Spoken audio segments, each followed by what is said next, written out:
prier le Seigneur. J'aimerais, avant de rentrer dans le message, j'aimerais vous parler d'un homme ce soir, d'un roi. C'est le roi Nebuchadnezzar. La Bible dit qu'à un moment donné dans sa vie, le roi Nebuchadnezzar, il va faire un change, il va faire un rêve. Et suite à ce rêve-là, il est pas bien, il est tourmenté. Il n'arrive plus à trouver le sommeil. Je ne sais pas il y a combien de temps que tu ne dors pas, mais ce roi-là n'arrivait plus à dormir. Et la Bible me dit ça, écoutez bien. À l'époque, il y avait des hommes qui savaient donner certaines explications à certains rêves.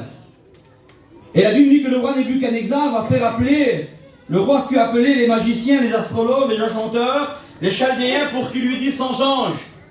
Et ces hommes qui savaient donner certaines explications à certains rêves, vont s'approcher du roi. Ils vont lui dire, roi, dis-nous ton rêve. Et on va essayer de donner une explication. Et voilà, il y avait un problème. C'est que le roi ne se rappelait plus de son rêve. À ce moment-là, on devait avoir une révélation et une explication. Ce qui était humainement impossible. Imaginez-vous un instant, je vais faire un rêve. Je suis pas bien, je vais aller voir Josué ou Gino, les anciens qui sont là. Voilà les frères, j'ai un problème, Gino. J'arrive pas à dormir. J'ai fait un rêve, tu vas me dire t'es juste, explique-moi ton rêve. Et voilà, je me souviens plus de mon rêve. C'est compliqué. Humainement, c'était impossible. Je ne connais pas ta situation ce soir. Je ne connais pas ton problème. Mais peut-être que dans ton cœur, tu dis ces mots-là. J'ai un problème et pour moi, c'est impossible. Pour moi, il n'y a pas de solution. J'ai essayé vers ma famille, j'ai essayé vers mon entourage. Personne n'avait la capacité de venir à mon aide. J'ai été même voir des professeurs. Ils n'ont rien pu faire pour moi. Et ces hommes-là, malheureusement, devant cette parole, ils vont dire, bon, on ne peut pas, c'est impossible. Mais voilà, on va dire quelque chose, on va dire parmi les captifs là, il y a qu'un homme de Dieu qu'on appelle Daniel. Ah, c'est pas rien, un serviteur de Dieu. Il y a le serviteur de Dieu qui est là. Alors on va l'appeler Daniel, lui. Et Daniel va se présenter devant le roi. Et le roi lui dit, Daniel, es-tu capable, toi, de venir à mon aide? Es-tu capable de venir à mon aide? J'aimerais te dire ces mots-là, que même Daniel va dire ces mots, ce que le roi demande. Même moi, je ne suis pas capable. J'aimerais te dire ça ce soir. Tu vis une situation qui est compliquée. Tu as un problème compliqué. Tu ne sais pas comment t'en sortir. Et tu es venu à la retraite spirituelle, à la retraite que Dieu soit béni, pour essayer de t'en sortir. Alors tu as attendu toute la semaine qu'un prédicateur passe. Peut-être que le prédicateur est venu chez toi. Il a même parlé avec toi, mais rien n'a changé. Daniel à ce moment-là n'a pas de capacité. Il va dire, Daniel va dire au roi, c'est quoi ce que le roi demande? Même moi je ne suis pas capable. Mais il y a un Dieu dans le ciel. Et ce Dieu-là, il est capable. J'aimerais te dire ces mots ce soir. Si ton entourage n'a pas pu venir à ton aide, si même le prédicateur n'a pas de solution pour toi, le Dieu que je sers, il est capable ce soir, alléluia. Il est capable de bouleverser ton cœur. Il est capable de sauver ta vie ce soir. Est-ce que vous le croyez, les chrétiens? Que Dieu soit béni et glorifié, alléluia. Oui, Dieu est capable ce soir. Oui, Dieu. J'aimerais vous parler du Dieu capable ce soir. Amen. Que Dieu soit béni, il a été capable. Il a été capable de te pardonner. Il a été capable un jour de te sauver. J'aimerais te dire ces mots, écoutez ce que la Bible nous dit. C'est pourquoi comme par un seul homme le péché est entré dans le monde. Et hier soir, Rouge n'a si bien en parlé. Le péché avait atteint l'humanité entière. Le péché t'avait atteint. Le péché m'avait atteint. Et à cause du péché, tu ne pouvais pas rentrer au ciel. À cause de cela, le péché était attaché à toi. Et tu ne pouvais pas t'en débarrasser de cela. Car la Bible me dit ces mots. Il ne pouvait se racheter ni l'un ni l'autre, ni donner à Dieu le prix du rachat. Car le rachat de leur âme était cher et n'aurait jamais lieu. Le péché était attaché à toi. Et tu n'étais pas capable d'ôter cela de ta vie. On ne pouvait pas humainement, c'était impossible. Mais la Bible dit ces paroles, écoutez bien. Dans le livre d'Ésaïe, chapitre 6, au verset 1. Je vis le Seigneur assis sur un trône très élevé. Et j'entendis la voix du Seigneur disait, mais qui enverrai-je? Qui est capable d'ôter le péché? Qui est capable d'enlever cela? Un homme sur la terre? Non. L'homme n'était pas capable d'ôter cela. Les anges dans le ciel n'étaient pas capables non plus d'ôter cela. Qui enverrai-je et qui marchera? Une réponse magnifique, une réponse glorieuse, alléluia les chrétiens. Me voici, envoie-moi. Jésus s'est proposé, alléluia. Lui seul était capable de cela. La Bible dit ces paroles, écoutez bien, Philippiens chapitre 2 verset 6, existait en forme de Dieu.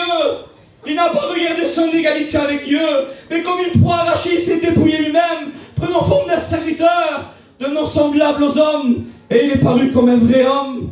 Lui, il est venu sur la terre. Et la Bible dit que Jean-Baptiste est là au Jourdain en train de baptiser. Et il voit Jésus venir à lui. Vous savez ce qu'il dit? Voici l'agneau de Dieu, celui qui est capable d'ôter cela, celui qui est capable d'être ton péché. Voici l'agneau de Dieu qui ôte le péché du monde. Celui qui a été capable d'ôter cela. Que Dieu soit béni et glorifié. Ah, le péché était attaché à toi. Pas de moyen d'être sauvé. Pas de moyen de rentrer dans sa présence. Tu ne pouvais pas accéder dans sa présence à cause de cela. Et le rachat de l'âme était cher et te n'aurait jamais lieu. Parce que le péché était attaché à toi. Mais Jean-Baptiste avait reconnu, voici l'agneau de Dieu. Est-ce que vous croyez qu'il est présent ce soir? Est-ce que vous croyez que des grandes choses peuvent se passer? Parce que c'est lui qui est présent, alléluia. C'est lui qui bouleverse ses cœurs. Ah, tu n'es pas capable d'ôter cela. Voici l'agneau de Dieu, celui qui est capable d'ôter. Et la Bible dit ces paroles, j'aimerais passer vite ce soir. Il est venu pour un but précis, il est venu ôter ça de ta vie. Alors la Bible dit qu'il est entre ciel et terre, il est à Golgotha, un lieu réservé pour les criminels, pour les brigands, pour ceux qui avaient fait le mal. Mais à ce moment-là, il est à Golgotha, un innocent en train de souffrir. Rouge l'avait dit hier soir. La Bible dit ces paroles, écoutez bien, il dit tout est accompli. Il a effacé l'acte dans les ordonnances sous-condamnées qui subsistaient contre nous. La Bible dit ces paroles, écoutez bien, lorsqu'il est mort. La Bible dit qu'au troisième jour, il est ressuscité, alléluia. Mais lorsqu'il est mort, la Bible me dit ça, écoutez ce que la Bible me dit. Hébreux 9, verset 12, il est entré une fois pour tout dans le lieu très saint, non avec le sang des boucs ni des veaux, mais avec son propre sang, ayant obtenu du Père une rédemption éternelle. Il s'est présenté devant son Père, avec son propre sang. Mon Père, regarde mes mains, j'ai payé pour eux. Et la Bible dit qu'il a obtenu du Père une rédemption éternelle. Le péché que tu ne pouvais pas t'en débarrasser à la croix du calvaire, il l'a effacé. Et ce soir, il est capable de te sauver. Il a été capable de l'effacer, de l'ôter, que Dieu soit béni. Oui, je prêche le Dieu capable ce soir. Daniel l'avait dit devant le roi Nebuchadnezzar. Il y a dans le ciel un Dieu. Et ce Dieu-là, il est capable. Alléluia. Est-ce que vous le croyez, les chrétiens? Que Dieu soit béni et glorifié. Vous l'écoutez, on va un petit peu plus loin ce soir. Que Dieu soit béni et glorifié.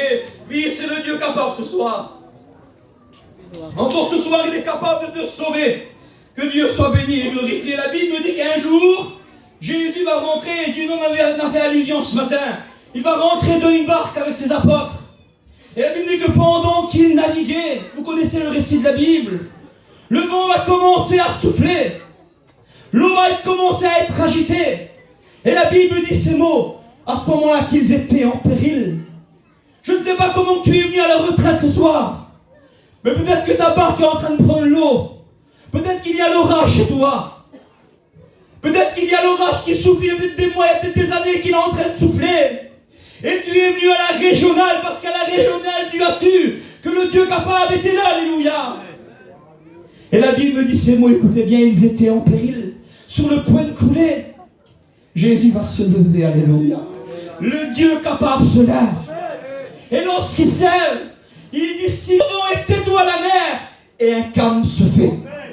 Dites-moi ce soir, qui est capable de dire silence au vent, et tais-toi la mer. Imaginez-vous un instant, si un vent vient souffler fort, si l'eau a commencé à tomber. Je m'excuse pour les anciens qui sont là, même les deux anciens, même les deux conseillers. Ils vont crier toute la nuit, rien ne se passera. Mais le Dieu capable, il se lève. Il est capable de dire silence. Il y a la tempête dans ta vie, tu es venu à la régionale avec la tempête. Ah ben le Dieu tout-puissant ce soir, le Dieu capable, il est là. Il est capable de dire silence. Et tais-toi ce soir. Et un calme peut apparaître dans ta vie. Parce que c'est le Dieu capable. On sert le Dieu capable. Et j'aimerais ce soir que tu me mettes à l'épreuve. Parce que j'ai confiance, je le connais, moi, le Dieu capable. Je le connais, ce que vous le connaissez, les chrétiens. Alors j'aimerais demander à nos amis qui sont là, mettez-le à l'épreuve ce soir. Et vous verrez s'il ne rouvre pas pour vous les écluses des cieux. Alléluia. Parce que c'est le Dieu capable. Et un jour, la Bible dit, lorsqu'il traverse là, qu'il arrive dans le territoire de Gadara. Et là, il y a un homme qui est lié. Écoutez ce que la Bible nous dit. Il arriva dans l'autre bord de la mer.